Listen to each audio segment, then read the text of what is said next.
how to add or remove the task panel to the edge panel on the Samsung Galaxy S25 series. First, tap on the home button to return back to the home screen. Now from the home screen, swipe down at the top to open up quick settings. In here, tap on the settings icon. Next, from the settings page, we then scroll down and then tap on display. After that, we scroll down and tap on edge panels. Now make sure you turn on edge panels at the top, then tap on panels. From here, swipe across and tap on task. Select the task radio box to select it or deselect it.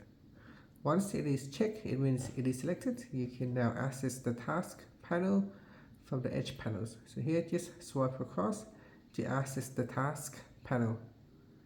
And that's it. Thank you for watching this video.